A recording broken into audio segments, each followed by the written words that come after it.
What's cracking King? You're now rocking with Sport and Convos with Eddie and Mike. It's me, Mike. I'm here with my guy. Eddie P, how you guys doing? Better than the Commanders, hopefully. Yeah. Coming off a tough loss. We'll talk about that in a couple of minutes, and more losses after the loss. We'll preview the Raiders game, talk about two NFC East teams later on in the show. It's going to be something nice and quick for y'all. But let's just jump right into it, Eddie. Yeah. We didn't talk about the game before. We did not talk about the week 1 victory over the Giants because we missed the show last week. But we will mention that they kind of played well in that game. Could have done better. Ended up winning by like 12, I think. Sorry, my dog is like all over me right now. Just won't get out the way. But yeah, so they dominated on defense. They had a smooth game offensively, just left some points on the board. We thought all was well until we ran into the Packers. And they had an old friend of ours, Micah Parsons. And I'm just going to start at Eddie. Like, he wrecked the offense almost single-handedly. Yep. But he also had others around him. And I'm going to just be honest. Green Bay had a master plan for Washington last Thursday night. They did. They just pretty much locked the field up, and we even lost players in that game. Eckler is out for the season with Achilles injury. John Bates is out probably for the next couple of weeks. But the most shocking injury of Thursday night, Jaden Daniels, he messed his knee up. It was just a physical game for him, and he was getting hit a lot. And I really just think a couple of times he got hit the wrong way, and he's iffy for Sunday versus the Raiders. But let me just get your thoughts for the game, bro, from last week versus the Packers. I thought we absolutely came out flat. To take a page out of Grant and Danny's book, it almost seemed a little bit like a Rivera game. I hate to do that to Dan Quinn and our crew. I do, because I have faith in him and everything. I'm still, ride or die and all that, but they were flat. The game plan didn't really seem to it was like a lot of Debo, and then couldn't really get much else going. Like you said, Micah was all over the place, and I know he got at least one sack, but he didn't really fill up the stat sheet, but it was his effect on others.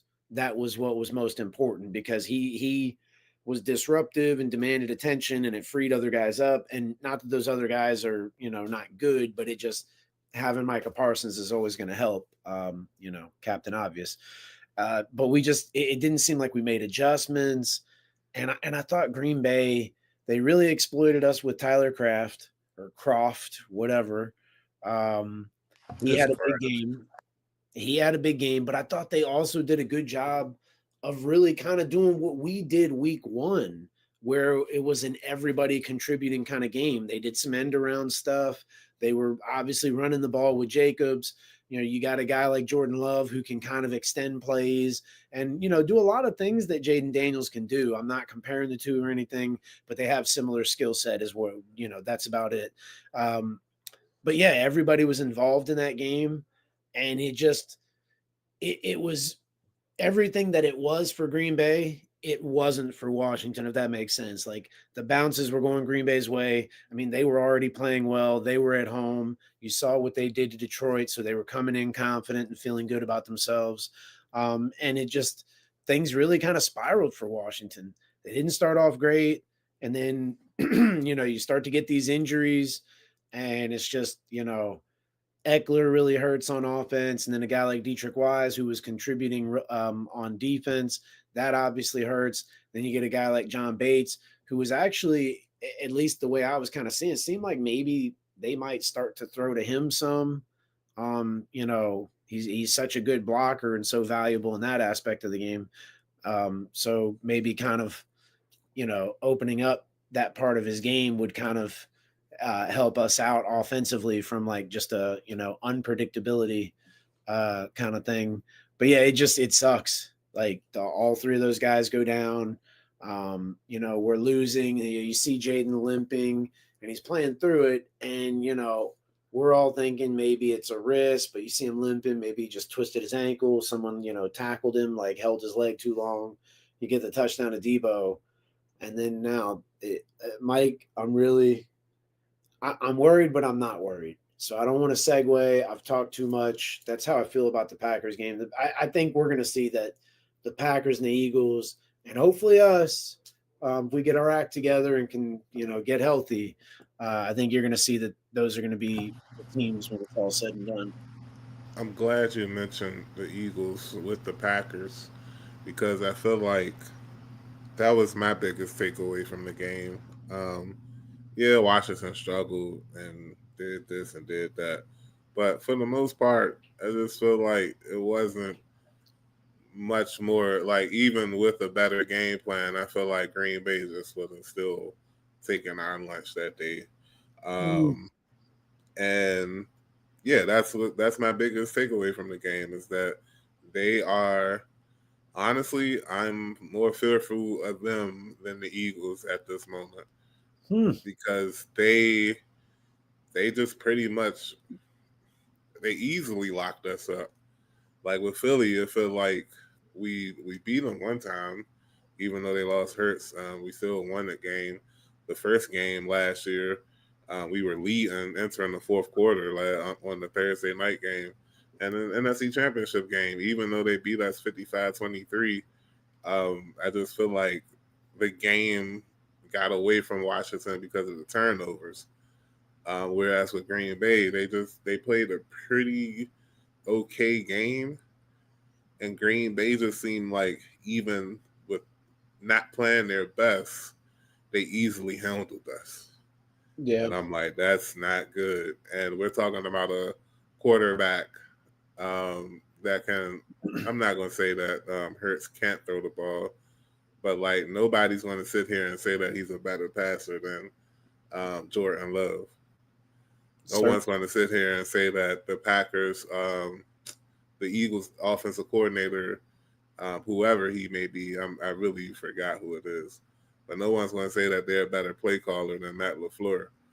And I feel like that's the biggest difference between Philly and Green Bay is their offense is much, much more, um, I'm going to say explosive. Even without Saquon Barkley and A.J. Brown, because of Jordan Love, that offense in Green Bay will be more, I would say, just as damaging as Phillies was last year, but in a different way. And you can see that happening right now in front of your very eyes, the way Phillies offense been struggling the first 2 weeks, and Yeah. how Green Bay damn near scored 30 points both weeks against teams that pretty much held their other opponents so far this season. I think both teams held them under 15 points. I believe So, so. That was going to be a um, point I was going to make. I know Chicago is not, necessarily stellar. They're still kind of mm-hmm, getting things figured out. But the fact that Detroit hung 51 on them, but only got like maybe 17 or 16, I think, something much lower in week one against Green Bay. I just feel like that kind of tells you something. You know what I mean? We scored 21 in week one. What did we get? Like 16, 18? I know I'm a fan, should know that. But yeah, it's telling. They had a solid defense. Now you got a guy like Micah Parsons, once in the generational talent. You've got a seasoned coach who, where did he come from again? Where have I heard that before? Anyway, uh, you've got all kinds of talent to do a number of things, as I was just talking about earlier, and how they whipped up on us. Um, So yeah, I mean, it's definitely a bummer, but I'm glad all of a sudden, boom, light bulb, bro. What is up with I know this is different, us having expectations now, and then like as fans dealing with that. It is week flipping two. I'm trying to learn how to not to curse, but I want to so bad right now. It's week two, going now week three because the Thursday night game has started, and everything, but I mean, all of a sudden, all these other fans of teams, especially Titans fans and Dolphins fans, don't have wins to their name or in like God knows when in their history, as far as like recent playoffs and etc. Get out of my damn face. They're out here. Oh, it's over. It's week 2. It's 3. I keep doing that. I am fed up with that foolishness. Yeah, and it's such a long season, and it's not like we're not outpacing. I mean, it's not like we're behind the pace for last year. We were 1-1 after 2 weeks last season too. The results might have been different, but And that was a was good it? They might have Packers been team. flipped. But yeah, and we lost to a good Bucks team that we end up seeing in the playoffs later on in the year. So it could happen again, Just man. It could happen it again. just it's that whole double standard because we're like, had we won that game, and yes, trust me, like especially if we had to come back and win the way that game went, but if it went differently and we won, I'd definitely be like psyched about it, but I'd still be saying the same kind of thing, but like from a different stance. I'd still say, hey, it's only week 2. You know what I mean? I wouldn't be getting carried away because if we did, you Exactly. know what we'd be accused of. But now that it's the other way around, for some reason, it's okay. I tell you, no respect. I feel like Rodney Dangerfield up in here. No respect. No respect. And you could tell people were like waiting to jump Yeah. on Jay and Daniels Oh yeah. because of a bad game. Like they're saying he's in the midst of a sophomore slump, and I'm like, my goodness, like it's only like you said, it's only 2 weeks, and yeah, like it's not as bad as it is. I just think Green Bay was really really that good, and they just locked Washington up, and now they have a chance to bounce back next week versus the Raiders. Well, not next week, in a couple of days on Sunday afternoon. Um, I was trying to pull up the spread on my computer, but FanDuel wants to not give me what I asked for. But before the Jay and Daniels practice news and stuff came up, they were a 5.5 point favorite, I believe. And right now, that line is still or has dropped to 3.5. So Washington is still favorite versus the Las Vegas Raiders. But yeah, I think with or without Jayden, they should be able to win the game. But he hasn't practiced this at all this week. Dan Quinn said that he won't play if he doesn't practice. So tomorrow is going to be pretty interesting. Um, Even if he does practice at this point, I'm like, bruh, it's no way I would start him. Mike, We've been Mike, burnt what are too we even much in the talking about? past. Mike, Mike, what do we even? My God, everybody! I swear, like, did RG3 not exist? Did that not happen? Like, look. Let me put it to you like this: if by some twist of fate, please just ride with me. I don't want to hear anybody give me some excuse. Well, that would never happen. Just shut the f up. All right. If some crazy old rich person was like, "Hey, I want you to be my partner. I have these scientists. We know how to create dinosaurs, and we're going to build a zoo with these dinosaurs, and people can come see them, and we're all going to get rich. And because I'm seeing you now, and I know you or whatever, I'm going to make you a partner. We're going to get rich." What would you do? You wouldn't do it because we've all seen Jurassic Park. They made like 4 or 5 of these things. This is the same thing. We've already I was like, where are you going with this? But we've I got already done this. Can you imagine if like you had the chance to go back in time and fix things for the better, like save yourself from getting in trouble or whatever, pass a test, whatever you want, and you went back in time and then you still did the same dumb thing? Like, can you imagine that? That's what we're about to do. Jaden Daniels should be locked in a dark room with no footballs of any kind for at least 2 weeks. I'm kidding. But don't let him play. Like, even sit him out for 2 weeks. I'm fine. Like, this is not something to play with. That like Mariota is a seasoned vet and is experienced in our offense. And I think in a way, I don't want to like turn this away from Jaden Daniels, but this could be beneficial for Terry too. We need to get him going. And he's going a little bit better than he started off last year, but not by much, just like a couple of yards, I think. And it was week 3 where he kind of, you know, exploded, so to speak, statistically and everything.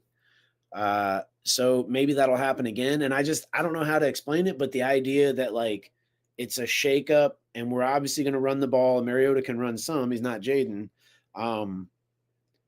Maybe somehow Terry's going to like be more involved. I don't know how to explain that, but I feel like Mariota is going to be looking to get him the ball. And he's definitely got a good rapport because he was with us last year. And now we have some of these other guys that might help to get him open. But yeah, Jaden's got to sit. Like I didn't see it, but I've heard it repeated that somebody said like, just tell him not to run and have him sit in the pocket. And I don't know. Like that's a dumb idea. This cannot be messed around with. I think what's telling too, and it is very smart. I don't know if you noticed this. Jaden was nowhere near the facility to talk about whether he would play or anything like that. Number one, they did not want any of these reporters taking pictures or videos of him walking around so you get an idea of how bad or this is or isn't. And then you also not have him answer any questions about, you know, how bad this is or isn't, or whether he will or won't play and things like that, which would create problems. Very smart. Love it. Don't let Jaden play. Don't like, I know the Raiders statistically on defense have done pretty well the first 2 weeks, but it's the Raiders. And I mean that with no disrespect. Ashton Genty looks like he's going to be a monster, but he's got nobody to block for him. He'll get you like a 15, 20-yard gain one play, and then they're going to hand it off to him, and he's going to see like 4 defenders and get like -3. I mean, they're going to run him into the ground. I think Geno had like 3 interceptions the last game. And back to where I was going with the defense, they really didn't play any offensive stalwarts the first 2 weeks. They played the Chargers. And I more so say this from a receiver standpoint as it goes with Terry, actually. They didn't face anybody from a receiver standpoint. Like Ladd McConkey, yeah, pretty good. That Quentin Johnson, whatever, he's seeming to be okay, but it's 2 weeks. I can't name a receiver for the Patriots because that's who they played in week 1. So I think our receivers could kind of have a good game. You know, when you look at Ertz, Debo, and Terry, I think we would see some big plays against that defense, but it would be from Marcus Mariota throwing them the ball, not Jaden Daniels. He's got to sit. Got to sit. Rest that leg, ice, the whole nine. Yeah. Sticking with the defense for a second, we didn't mention that they lost 2 players for the season. Well, maybe one for the season, one for at least the next 4 weeks. Dedrick Wise or Dedrick Wise. Yeah. He had a knee injury heading into the game. So to see him get injured on the field goal attempt by Green Bay, that was just tough to watch. He got carted off the field, very emotional. And Jonathan Jones, the 4th cornerback on the team, he has an injury and has been placed on IR, so he'll be out for the next couple of weeks. And yeah, this defense, after 2 weeks, they had one good game versus a team that went off the following week versus Dallas. We'll talk about them later. And they had a game when they really struggled. And I'll say this. We know the injuries are going to suck. But what do you think is going on? Do you think it's a player issue? Or do you think that the coaching is letting us down? Or the play calling from defensive coordinator Joe Witt Jr. is that letting us down? No. I think there's some new personnel there, especially on defense. When you look at that defensive line that they tried to beef up. Wise does have some mileage on him, and you mentioned he was going in with the injury, and Jonathan Jones has been around for that guy's been around for a while. He's definitely a seasoned veteran. So the probability, the likelihood of injury goes up for both of them. It's definitely a bummer. I don't want anybody on our team to get hurt. I want us to be as fresh as possible and have that advantage in going into as many games as possible. But not a perfect world we live in. I think Dietrich Wise really hurts. You got a what I call a dancing bear. Someone that's just gigantic but can kind of move around, be quick, nimble, light on their feet.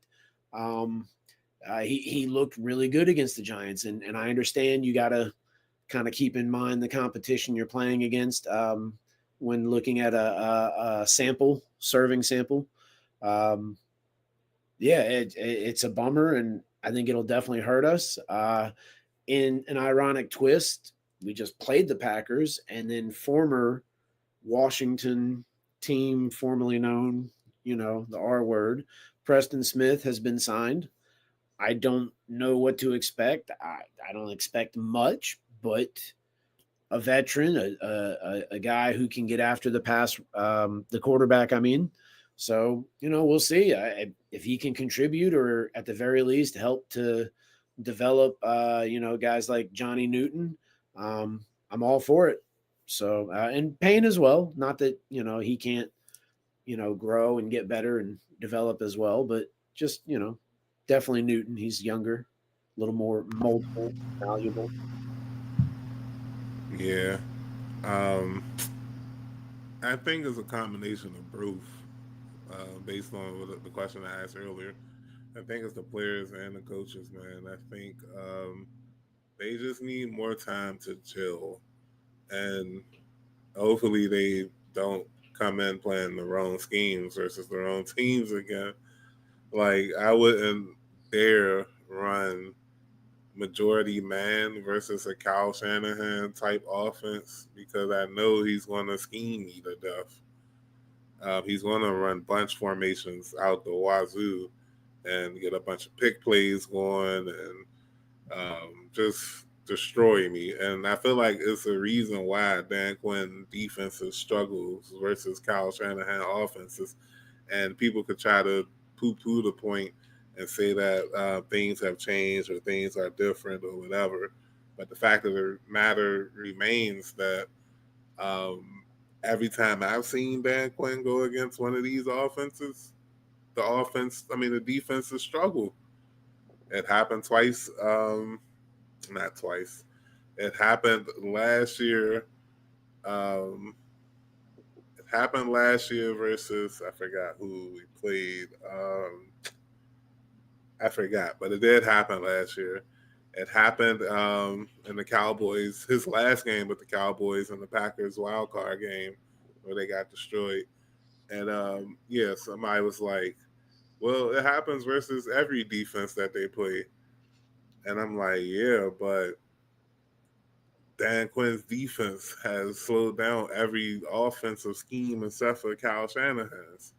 So it's like he must got something on them, especially considering Kyle Shanahan was his former offensive coordinator, his first offensive coordinator as a head coach in the NFL. So there's something there. We shouldn't ignore it.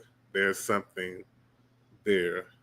And as far as this week though goes, I am mildly concerned about Geno Smith and Myers. I think, and honestly, every single Raiders receiver because they're fast. And Matthew Golden, he got past Washington's secondary twice last week. He did. It's just that Love missed them on both throws. Geno might not have had a good week last week, but he's definitely capable of hitting those shots. And it's something that Washington's definitely going to have to find a way to limit. And I think instead of worrying about coverage so much, the pressure on Geno may be more important this week than the coverage. Yeah, for sure.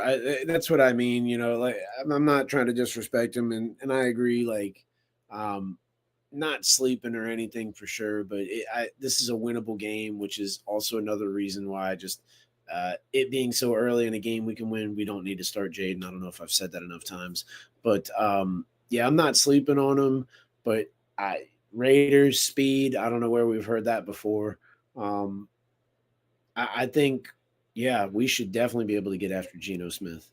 I think that's going to be the plan. I think, send a lot of different guys, different looks, different blitzes, bring some cornerback blitzes, some stuff off the edge. Yeah, I think we can do that.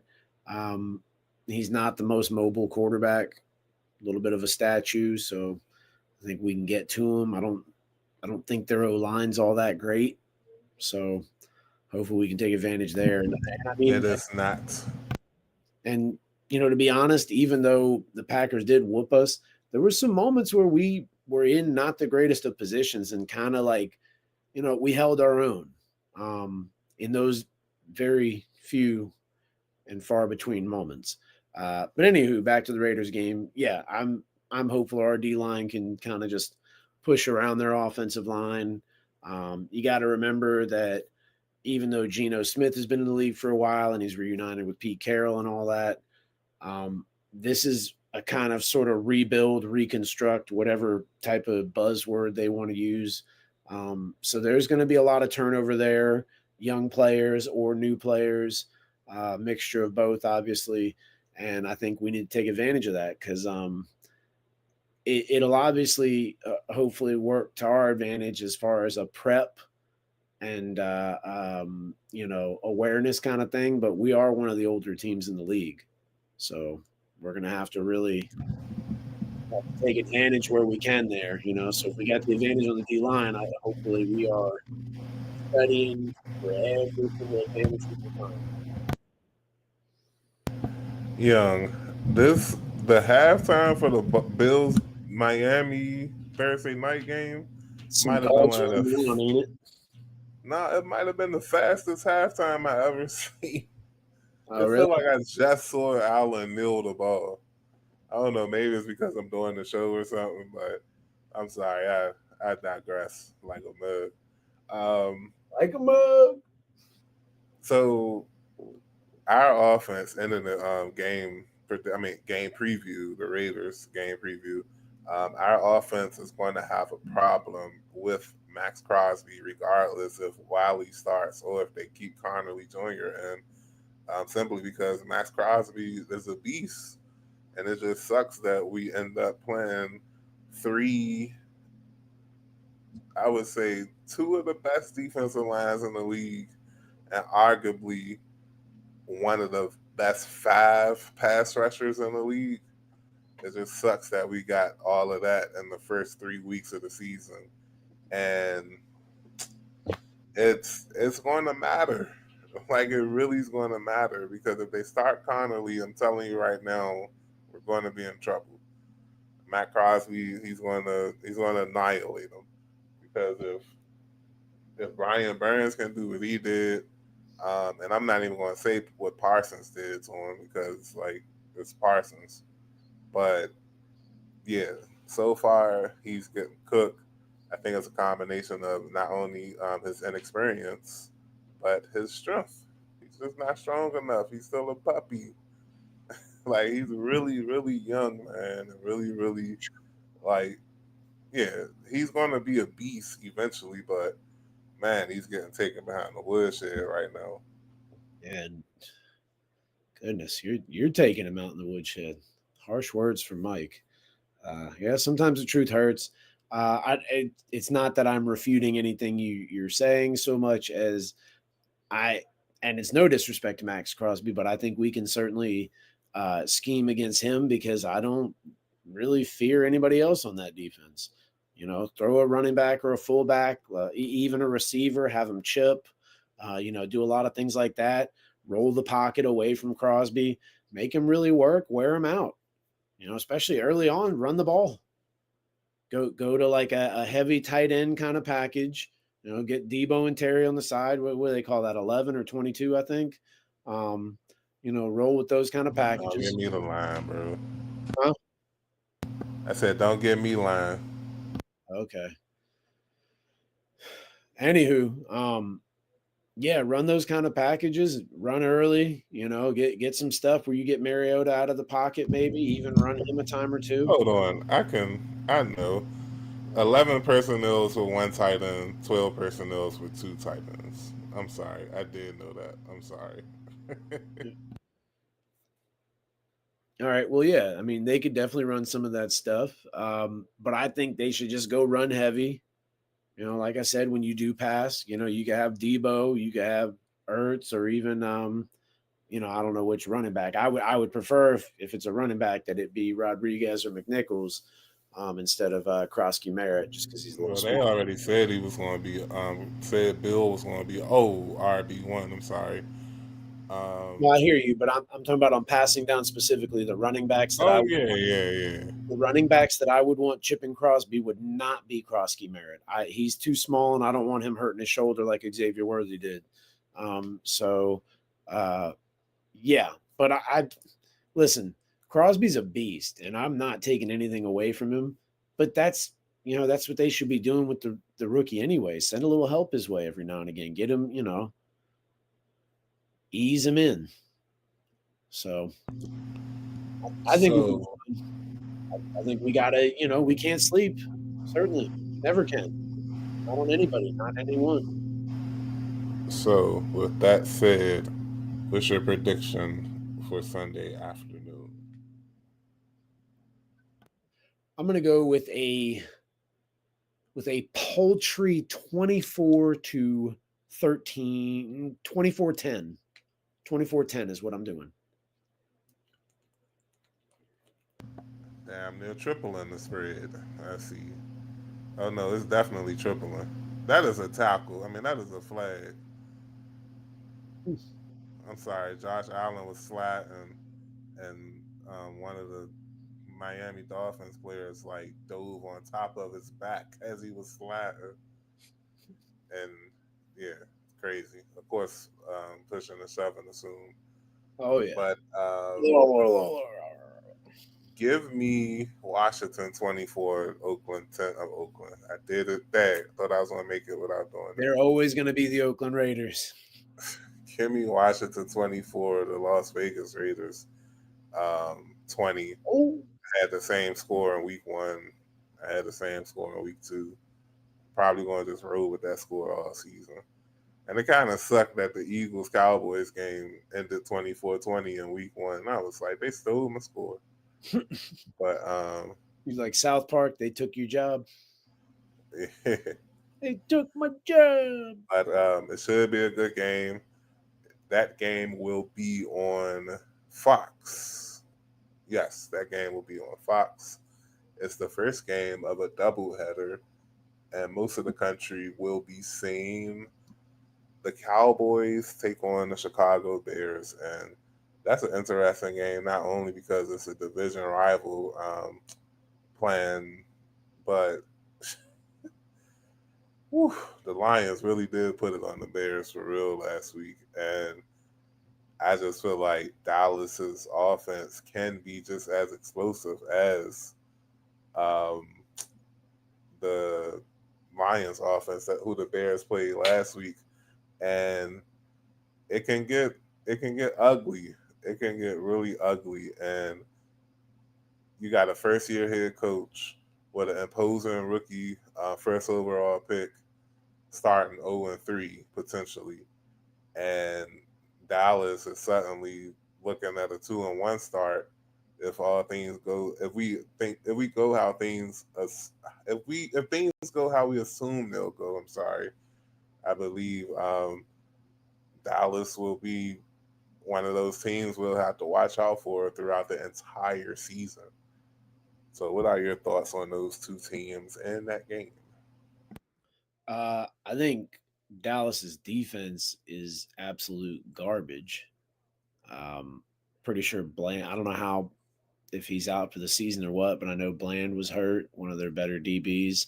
Um, you know, Diggs, even though he had that whole thing where he was getting pick sixes left and right and all that, he gets burnt a lot equally. So I think it's, they're going to have to rely on, a shootout and everything.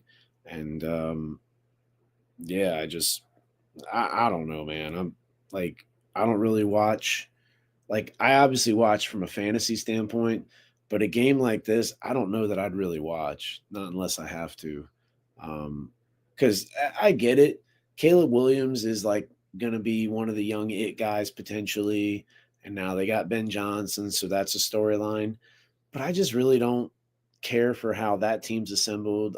I guess CeeDee Lamb and Pickens are fun to watch. Because look, Dak chokes and all that stuff, but he can throw the ball. Like he's been a good passer for a while. Like in that situation, he's going to put up numbers as far as passing. He passing touchdowns, etc. So I mean, it could be definitely a high scoring game, so that could be fun. And I have heard where Caleb Williams is starting to kind of buy into Ben Johnson's system, trying to stay in the pocket and do less like running around and ad libbing. So that part will be interesting to see. It'll almost be beneficial for him to play a team like the Cowboys who don't have a great defense. I say you could argue like he'll get quality looks, but in winnable situations, how do I say that? Like situations where he most of the time is gonna like he's gonna win. He's gonna make the completion or the right throw, whatever. And yeah, but hey, I mean, it'd be dope for the Bears to win. I'll be rooting for them for sure. Like if I have to watch the game, I'm rooting for them. But I I'd put my money on the Cowboys. And last game we'll talk about two 0-2 teams on Sunday Night Football. Who would have thought? Not the New York Giants. We kind of expected them to be 0-2, knowing like Yeah. they have a tough schedule. Like Mhm. it's tough, and it's getting no easier for them this week when they go to Arrowhead. No, there's no way they're not in Arrowhead because that would mean the Giants started off 3 straight weeks on the road. So I guarantee you that that game will be in New York. Let me just confirm that. Yeah, it's in New Yeah, York. it's in New York. I was about to say. Um, but unfortunately for them, they're going against a pissed off 0-2 Chiefs team. I believe it's the first time in Mahomes' era that they started off 0-2. You First are time in correct. the Mahomes era that they are on a 3-game losing streak. Um, Going against a team, an inferior team, even though they're on the road, I, I just don't, I just don't see how the Chiefs are going to start 0-3. But I'm gonna tell you this, bro. There's one person that can destroy the entire Chiefs defense by himself, and that's none other than former LSU wideout standout Malik Neighbors. My goodness, at one point, it's like Nope. it's like Russ Wilson was just like, yeah, I'm not going to throw it to nobody but Malik Neighbors, and if I happen to see Wandale Robinson along the way, I might throw it to him a couple of times, but when I need a play, I'm backing it up and I'm throwing it to Neighbors. Um, and he went to the wishing well too many times in Dallas.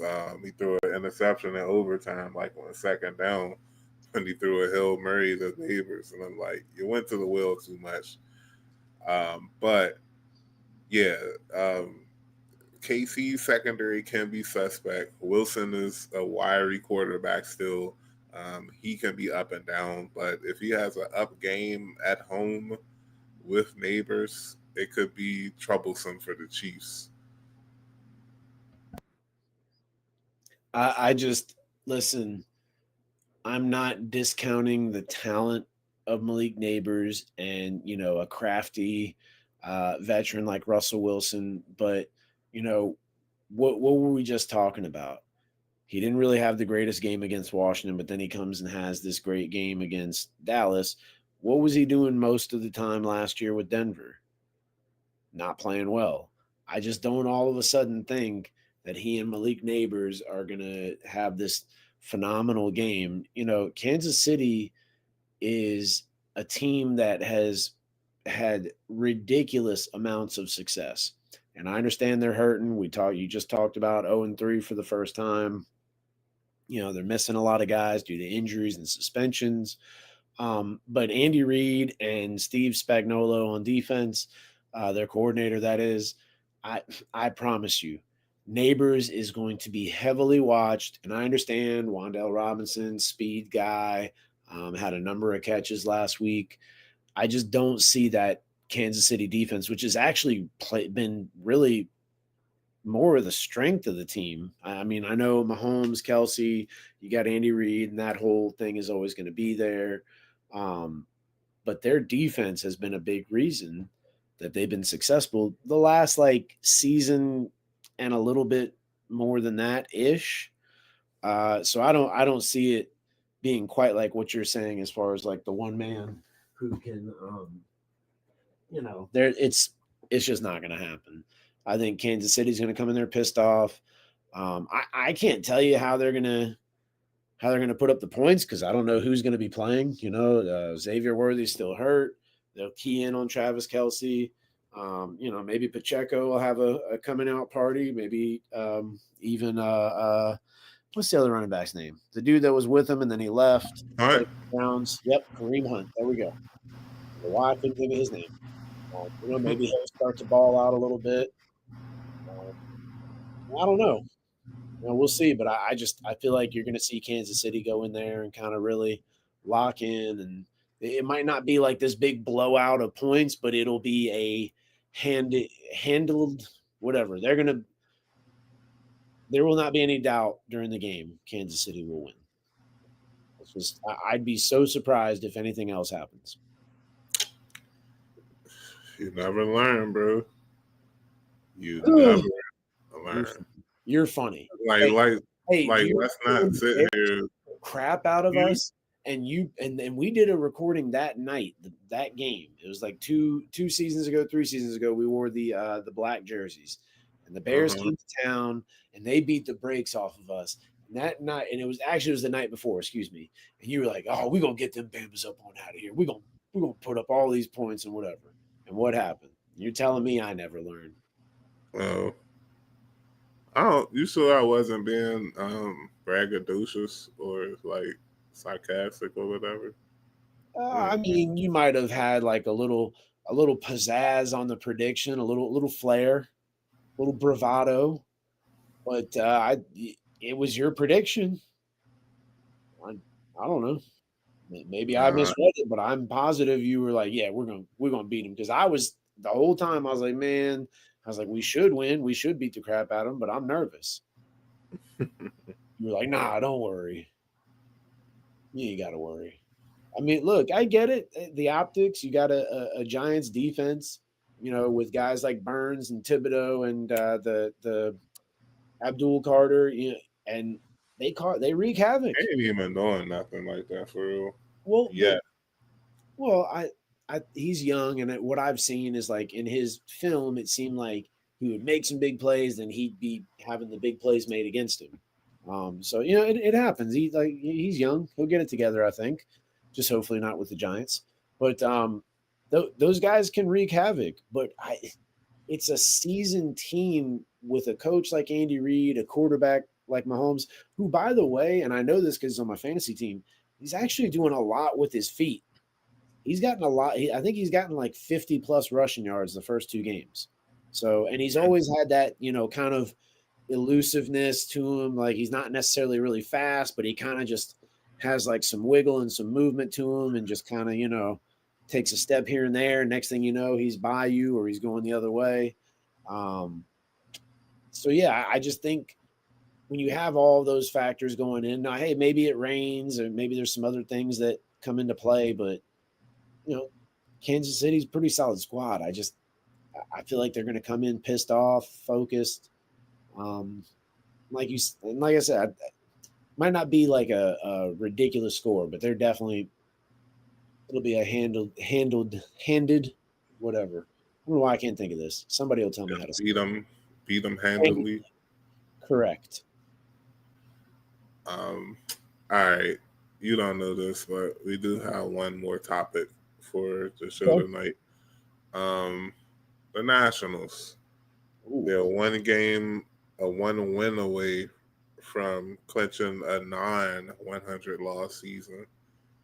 So they got not. I guess they have 3 series left to win the game. Started off, started off okay. Thought we was gonna be, okay. And then like summer started and all hell broke loose. Yeah. And Davey Martinez or Mike Rizzo didn't end the summer with us. So yeah, we will regroup and hopefully start the rebuild to the World Series. It's been 6 seasons now or 5 seasons since our World Series victory, and it sucks because we didn't get celebrated the way we wanted to, and we haven't been anywhere near the playoffs since then. So yeah, it's tough being a Nats fan, but at least we'll always have 2019. Yeah, for sure. I mean, there's some young talent here and there that'll keep you checking in. You know, the Cruises, James Wood, if we can keep him. Um, so there's that, and you never know. We get some of the right guys, whether it's coaching staff or maybe a free agent um, player or two, if we can ever get the owners to spend money.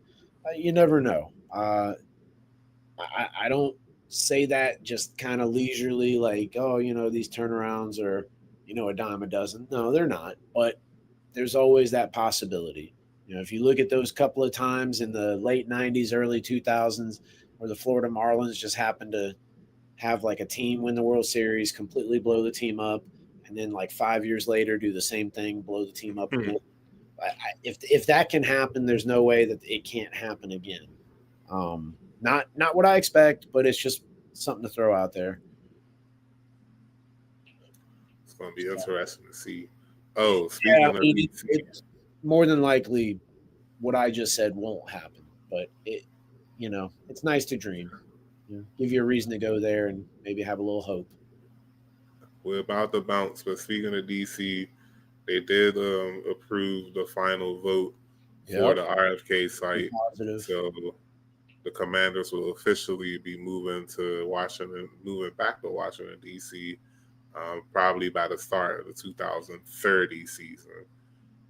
So look out for that. If you're looking for some employment, the jobs are coming soon down at the RFK site. And if you're a fan and you're not looking for a job and want to spend some money, get ready because you will be spending some money on those tickets. I assure you. I'm a Washingtonian, and I know that they love to jack these prices up. So whatever you're used to spending at Northwest Stadium and Landover, get ready to spend a little bit more when you're coming to East Capitol Street. Hey, and I hope to God that all of you Eagles, Cowboys, Giants, especially if we play the 49ers or the Steelers, or let me think of another flavor of the month team. Good God. Yeah. Patriots, even though they're not, it's not the Brady Belichick era anymore. I pray to God, let those fans come there and spend all of their money and watch their teams lose and contribute to the rebuilding of our team and our stadium. Um, yeah, that would be great. Please let that happen. I ain't know where you were going with that. Speaking of not knowing where you're Oh, going with one last show joke or whatever for the road. So my man was like, he said he got some shorts at the bottom of the drawer without any pockets in it, and he said that he apologized to women for not understanding why they got so excited when they had pockets in their dress on their dresses. And I was like reading that, I was like, hey bro, when you said that you got some shorts with no pockets on it and you started talking about apologizing to women, I thought this story was about to go in a completely different direction. I was like, man, what are you doing? You're not far off from that video that myself and some of your other friends told you don't even need to watch. Oh, the creamer video? Oh Oh, my goodness. I just What's up with Indiana? Do you remember they came out with that Indianimals video? I'm gonna be honest with you. The way these kids talk to each other nowadays, like everybody's there's a fine line being walked. There's a lot of toe dipping, if you catch my drift. On the other side, there's a lot of questionable talk, and that Indiana slang is, if that is indeed accurate, I I don't gotta know. send you that. Saying cream I gotta into send it. you that. I've seen it. I've seen it. What? No, the Indianimals video. Yeah, Oh, when Indiana the two. creaming whatever. Like, No, not. It's a separate. It's a man, completely different video. huh? With like, it's like a completely different video. Okay. With You say dudes. so. Like I said, it's just something about Indiana and them pausery videos, man. Like, somebody know what I'm talking about. It Let looked me like know they in the were in comment. Arizona. It didn't look like they were in Indiana. Oh, I thought they said Indiana, and they tagged Alabama from Indiana. So Oh well, I they were thought, they were talking about Indiana. All I'm saying is, and I've never been to Indiana, and I've never been to Arizona or Las Vegas either. But there was like a desert kind of vibe in the background, at least from what I saw. I don't know. cause I see what you're saying.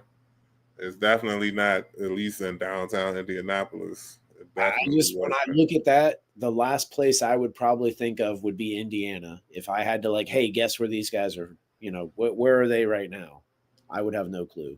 But we've kind of really we've taken a right turn. Mike, I've been thinking about this all show, and maybe it's not that valid, but I'm now wondering: has Tom Brady pulled off the ultimate finesse, almost like an fu to Roger Goodell?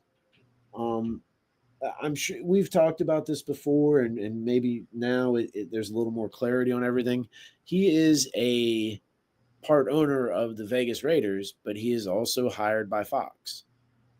Every week, whatever team they cover, he sits in on meetings where, not that coaches are telling the media personalities their playbook, but information is shared with them that would not be shared with the opposing team they're playing. I just, and so Brady's the owner of one team and gets to sit in on these meetings and get info about it. I don't know. I feel like that's very, very Belichick of him, very New England Patriots of him. And then the whole time we've been doing the show, I'm like, is this not only about helping the team he owns, but also it's like, hey, Goodell, you suspended me, and we had that whole thing where it kind of seemed like Goodell was after Brady and the Patriots and wanted to make him pay and whatever. So now Brady's extracting his revenge. I wonder. Just one of those, like, he's having his ice cream or his cake and eating it too. He gets to help the team he owns and then also stick it to Goodell. Been wondering that the whole show. So a couple of things about this, because I know why people started talking about it, because he was in the booth with the Raiders on Monday night, and he just had called the Commanders game in Week 1, and I could have sworn when this deal with Fox was first announced, or no, when his ownership was first announced with the Raiders, I could have sworn that they said that he is not allowed to visit the other team practices and have production meetings with the other team. So why is everybody complaining about this now? Because I'm pretty sure he's doing what you're saying he's not allowed to do. No, he's not. He can't. What do you mean? Who's stopping him? He can't. It's in the contract. I get that. He can't go to opposing teams' practices or be in their production meetings. Like when the color commentator, I mean not the color commentator, when the commentator is meeting with the team and Aaron Andrews or whoever, Tom Rinaldi, when they're meeting with the team, Brady isn't in those meetings. But even if he was, like, it's the NFL. Like, whatever insight or whatever he can get from them, it's not like other teams don't already know this. It's the fans that might be lacking in knowledge on some of these things. But other coaches know, like, what the other coaches are doing. Like, we talk about this all the time because remember when players go from one team to another team, we like, oh, do they know the plays? Do they know this? Do they know that? And the player mess around and get the whole team smacked because they got cut for a reason or whatever. But nevertheless, like I understand where you're coming from, but I'm just like it's like I even saw an article with Ben Johnson. Like I don't care. Now maybe Ben Johnson should care, especially with him being a rookie coach. But I really think it's much to do about nothing. You still got to stop it. And the Raiders, knock on wood, they haven't been stopping much so far this season. So it's going to be interesting on Sunday, with or without Brady. They might be food. Well, yeah. I mean, I see what you're saying. I'm telling you, man, I feel like maybe he's not at the practices, but like I said, they have those meetings where it's like they get to sit on it, even if it's the other team, and they're discussing, maybe like I don't want to use the word generic, but like, hey, we really want to, get this guy the ball a lot, or like, some like basic strategy, I guess you could say. They're not going to give you all the ingredients, but they'll kind of dance around, you know, maybe what a little bit of it is, like the base. So, just my 2 cents. If I'm wrong, I'm All wrong. right. Wouldn't be the first time. Last thing for real, and then we're going to bounce. It works. Fantasy football related. If I Oh, fumble, or if a player fumbles and they recover the fumble, should they still lose 2 points for that fumble if they don't lose the ball? I, I'm I I'd be fine with only losing one if you recover it, like maybe like some sort of tier, or like if you lose it, it's two. You lose it and recover it, it's one. And not that I guess my initial thought was like, well, hey, if you fumble it and recover it, and you lost yards rushing, then you still get the negative rushing yards, but that would already happen anyway. So yeah, to be honest, trying to really think about. Yeah, I'd be fine with you not getting penalized, because then that So means it happens for me. the way I do it in the leagues I commission, or I'm the commissioner of, I don't commission no leagues. um, you lose 2 points if you drop the ball or if you fumble the ball. Like that's 2 points. Like no, you got to protect the ball. Ball is life. That's 2 points Oh, if you fumble. I mean, if ball. you fumble the ball, it's 2 points. Now, if you lose the fumble, that's an additional just point loss. Like you didn't get it back, so you lose another point. So you can lose up to 3 points if you fumble. And I feel like that's a decent punishment for losing possession of a game. You lose 3 points. So if I'm a receiver and I fumble the ball, my 17-point game drops to 14 points. I can rock with that, or 15 points because you get a point for catch. But yeah, I can rock with that. Yeah, I think But that's fine. I look. It's one of those things where it's not like you're voting for it only to happen to you or only to happen to other people. So if we decide not to give, not to penalize, I'm cool. If you do, totally fine. yeah, all right, we held y'all long enough. Have a good weekend. Thanks for rocking with us. Yeah, we're about to bounce up out of here. Everybody have a good evening. Stay safe. Good night. Good morning. You're welcome.